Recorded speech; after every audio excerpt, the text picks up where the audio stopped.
Mesdames et messieurs, amis internautes de BL TV, bonjour et bienvenue dans ce nouveau numéro de votre émission BL Reporter. Dans le Conseil des ministres du mercredi 8 novembre 2023, le gouvernement de la rupture a pris la décision de fusionner l'ORTB à Ado FM, Ado TV. Nous nous sommes rapprochés des professionnels des médias et des populations pour recevoir leurs attentes, appréciations et inquiétudes par rapport à ce projet. Suivez plutôt cet élément. Mercredi 8 mars 1953, mercredi 8 novembre 2023, ça fait 70 ans, 8 mois, jour pour jour, que l'office de radio-diffusion a été créé. Oui, c'est une privatisation qui a eu lieu. Ne nous voilons pas la face. Et on ne peut pas privatiser l'office de radio-diffusion et télévision. Regardez, dans tout le monde entier, l'État régalien a son organe de presse. Les organes privés existent aussi dans les pays démocratiques. Donc, fusion, non, c'est la privatisation pure et simple. Maintenant, c'est une expertise étrangère qui va gérer. Pour le personnel, je suis un peu inquiet. Mais c'est à eux. Nous, on parle seulement, c'est à eux de se défendre. Maintenant, la gérance, c'est une question que je pose à l'État de la rupture. Comment cette société sera gérée? 1. 2. Quel sort réserve-t-on à tout le personnel de l'ORTB sans oublier Atlantique FM? Maintenant, les ressources financières seront gérées comment? Et si c'est pour mieux faire, je pense que le chef de l'État doit nous donner les explications à travers au moins ses collaborateurs. Et ce que nous souhaitons, c'est que ça aille mieux plus qu'avant, que la société soit performante et qu'on donne la parole aux citoyens. Il ne faudrait pas que cette chaîne-là soit là pour les politiciens, les gens du gouvernement. Non. Le peuple est lésé. On remarque que ces chaînes web de télévision, c'est rare fois que vous allez voir donner la parole, surtout sur les sujets politiques. Donc si c'est encore, ça va encore devenir pire qu'avant, mais ce n'est pas la peine. Cette décision prise en Conseil des ministres est une mauvaise décision. C'est une décision que le gouvernement ne doit pas prendre ainsi. Moi, je pense que c'est une décision extrêmement grave au point où les conséquences seront vraiment énormes. Écoutez, on nous parle de la fusion entre 3 organes de presse. D'organes de presse du service public, bien sûr. Dans ces 3 différents organes de presse, il y avait de différents programmes. Le peuple béninois, les auditeurs, les téléspectateurs avaient droit à 3 différents programmes. Et on veut réduire ces 3 programmes en un seul. Ça veut dire qu'on est en train de réduire l'espace médiatique et on est en train de restreindre d'une manière ou d'une autre la liberté de presse, la liberté d'expression. Parce que sur ces différentes chaînes de télévision ou de radio, les populations sont habituées à suivre, à faire des émissions interactives. Les populations sont habituées à donner leur point de vue. Maintenant, qu'on veut fusionner ou qu'on entend fusionner ces organes de presse, ça veut dire que ceux qui bénéficiaient de 3 différents programmes vont désormais bénéficier d'un seul programme. L'ORTB n'était pas à but lucratif, l'ORTB était beaucoup plus pour le développement, pour l'éducation civique. Vous voyez, donc dans cette fonction-là, qu'est-ce que ça va devenir? Maintenant, l'autre aspect, c'est quand on parle de SA, ça veut dire que c'est une société qui aura forcément une implication privée, qui peut avoir une implication privée. À ce moment-là, est-ce que le peuple pourra vraiment profiter de cette nouvelle société? Et cette nouvelle société pourra être encore une société ouverte au public, donc, qui pourrait être au service du développement, la liberté d'expression. L'ORTB était là, mais la liberté d'expression était un problème. On a vu des opposants marcher pour aller réclamer des temps d'antenne qui leur sont dus.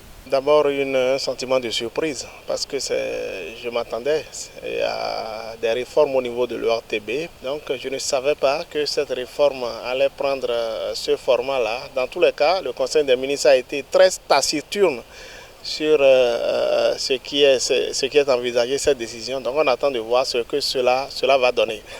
Mais ce qui me réjouit, c'est que la maison avait besoin d'un peu de réforme. Vous n'êtes pas sans savoir que au niveau de l'office, il y a certaines situations, notamment la situation de nos confrères qui officient là-bas, qui n'est pas trop enviable, n'ont pas un contrat formel. On va espérer déjà, et c'est là les inquiétudes, que les contrats de travail en cours soient sauvegardés dans la nouvelle forme. Et entre-temps, par rapport aux médias de ce projet, c'est-à-dire la télévision 3S Ado et la radio Ado FM, il s'est posé un problème de statut. Parce qu'il y avait le ministère de la Jeunesse et il y a un partenaire qui était l'UNFPA. Mais est-ce que c'est privé ou c'est public, c'est semi-public? Il fallait donner des clarifications par rapport à ça. Et le problème de statut des médias du projet 3S Ado s'était posé au point où la HAC avait même pris une mesure conservatoire sur les installations du 3S Ado. C'était au stade de l'amitié, je me rappelle très bien. Et je pense bien que si l'initiative du gouvernement de fusionner et le centre multimédia des adolescents et jeunes du Bénin avec l'ORTB, c'est dans le souci de régler le problème de statut de CMAJ. Mais je trouve que c'est quand même fondé, c'est normal. Au niveau de la télévision nationale, vous savez que désormais il y a plus Bénin. Voilà. D'autant plus qu'au niveau du gouvernement, il n'y a plus le ministère de la Communication. Donc pour des raisons stratégiques certainement, le ministère n'existe plus. Donc vous comprenez aussi que l'AVP aussi n'existe plus. Donc il y a un vent qui souffle, aussi des médias, du secteur public, qu'on constate. Et la nouvelle donne, la nouvelle trouvaille, disons le dernier en date dans cette suite-là, c'est la fusion entre ADO et puis l'ORTB qui donne la CRTV désormais.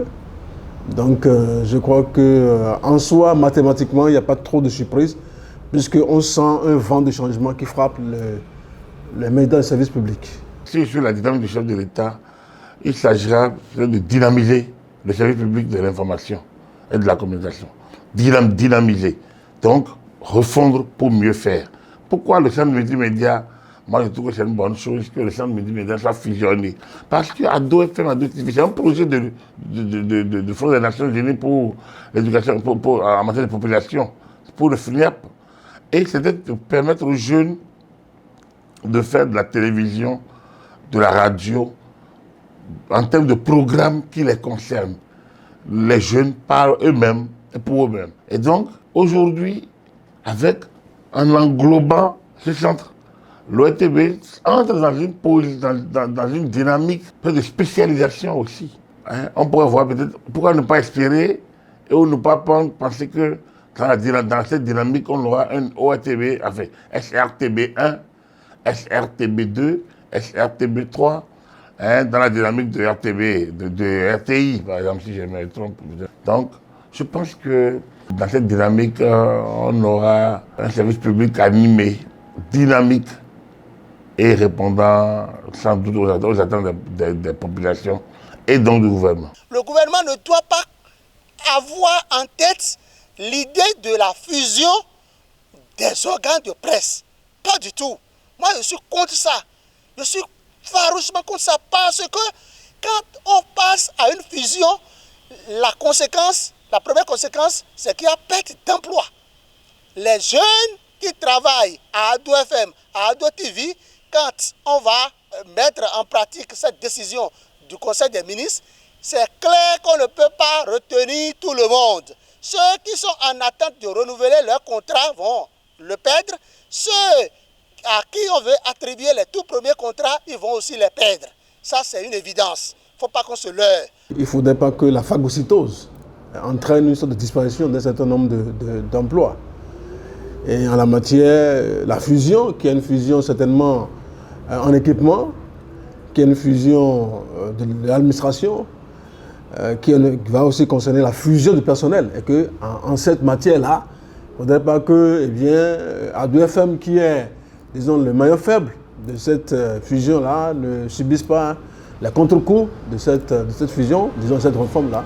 L'autre inquiétude également, l'ORTB qui déjà investissait le champ des médias privés. On se demande si avec la forme de la société anonyme qui sera créée, nous ne serons pas de plus en plus embêtés, nous qui sommes dans le secteur privé, par l'hyper-présence de l'ORTB sur, n'est-ce pas, le terrain de la publicité par exemple.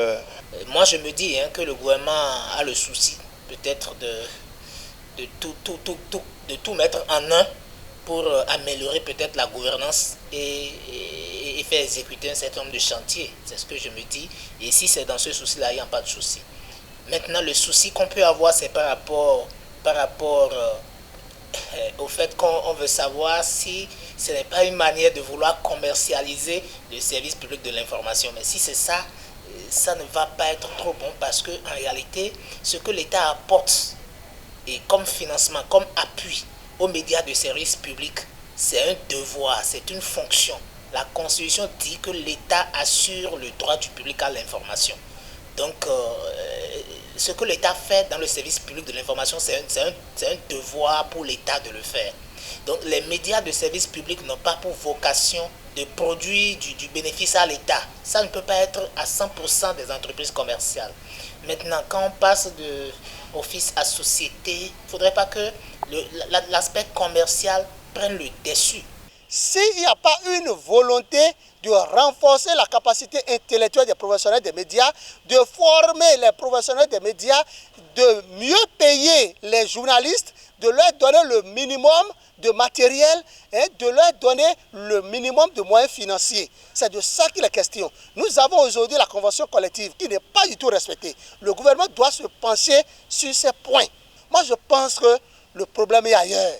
Le problème est ailleurs. Et tel que les choses se passent, je suis en train de voir que notre démocratie est en train de recevoir un coup. Donc je pense que la copie est à revoir. Le gouvernement béninois est invité à revoir les choses. On ne peut pas aller à une fusion de 3 organes de presse publics. C'est extrêmement grave dans un pays démocratique pour moi. Je pense qu'on doit plutôt encourager. On doit plutôt encourager à créer d'autres organes de presse publics. C'est de ça qu'il est question. Parce que dans le privé aujourd'hui, les journalistes sont tellement nombreux où le problème de formation se pose avec acuité. Et on se dit, même si tu te formes, même si tu sors de l'argent pour te faire former, tu iras travailler où? En tout cas, au niveau du secteur public, c'est vraiment le premier pas. C'est un grand pas d'ailleurs. N'oubliez pas qu'il y a quelques conseils des ministres, le gouvernement avait déjà commandé des équipements, quand même assez consistants. La somme était assez consistante. Donc je pense que le service public prend les devants. Et vivement que le privé aussi suive, entreprises viables, journalistes travaillant dans un environnement assaini et gagnant dignement leur vie. Pourquoi pas? Qui ne rêve pas de ça? J'ai bien l'impression que ça va commencer réellement sous Patrice Talon. Cette réforme ouvre de nouvelles perspectives à la presse au Bénin et qu'après le service public, que le privé aussi soit franchement assaini pour le bien de la profession. Mesdames et messieurs, amis internautes de BL TV, vous avez pu mesurer l'accueil réservé à cette décision par les professionnels des médias et les populations de Cotonou et environ. Quitte au gouvernement de tenir compte dans la mise en œuvre de cette décision qui ne sera pas sans conséquence sur les travailleurs des 2 médias concernés. A plus tard pour un autre numéro de votre émission BL Reporter.